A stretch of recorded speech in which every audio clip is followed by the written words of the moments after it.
గోల్మాల్ అంతా గోల్మాల్. Welcome to Golmaal Tollywood. చూస్తుంటే నిజమనిపిస్తూ ఉంటాయి, కానీ తెలియకుండా గోల్మాల్ కూడా జరుగుతుంటాయి. వీటిని అంత తొందరగా విడదీసి పట్టుకోలేం. కొన్ని నిజంగానే వస్తాయి, కానీ మరికొన్ని పబ్లిసిటీ కోసం సృష్టిస్తారు, రప్పిస్తారు. ఈ మధ్యన ఒక వెబ్సైట్ రాసింది, యూట్యూబ్ వ్యూస్ ని టోకెన్ కొంటున్నారు డబ్బులు పెట్టి అని.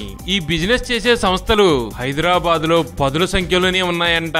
ఆ మ్యాటర్ చదివిన దగ్గర నుంచి అన్ని రికార్డుల వైపు అనుమానంగానే చూడాల్సి వస్తుంది.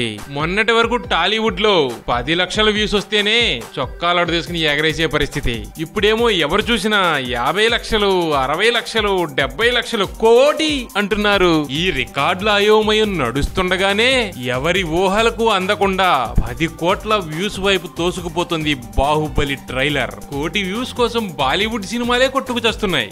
బాహుబలి 10 కోట్లను ఈజీగా దాటేస్తున్నాడు. నిజంగానే వస్తున్నాయా లేదా పబ్లిసిటీ కోసం కొనేస్తున్నారా? అనుమానపట్టంలో తప్పు లేదు. ఎందుకంటే 600 కోట్ల రూపాయల బిజినెస్ జరిగింది. దాంట్లో 1 కోటి పడేస్తే వ్యూస్ తెప్పించడం పెద్ద విశేషం ఏమీ కాదు. ఇప్పుడు యూట్యూబ్ వ్యూస్ కూడా పెద్ద క్రేజ్ ఉంది. ఫ్యాన్స్ వాటిని బాగా ఫాలో అవుతున్నారు. బీభత్సమైన పబ్లిసిటీ. అంత పబ్లిసిటీ వస్తున్నప్పుడు కొంత ఖర్చు పెట్టడం తెలివైన పని అవుతుంది కదా. పోతే మరికొందరి అభిప్రాయం ఏంటంటే జియో సిమ్ముల మూలానే ఈ వ్యూస్ ప్రవాహం నడుస్తుంది అని. అది నిజమవ్వచ్చు, కాకపోను అవ్వచ్చు. ఎవరికి తెలుస్తుందా? గోల్మాల్ గోల్మాల్. మరిన్ని వీడియోస్ కోసం సబ్స్క్రైబ్ చేయండి మా గోల్మాల్ టాలీవుడ్.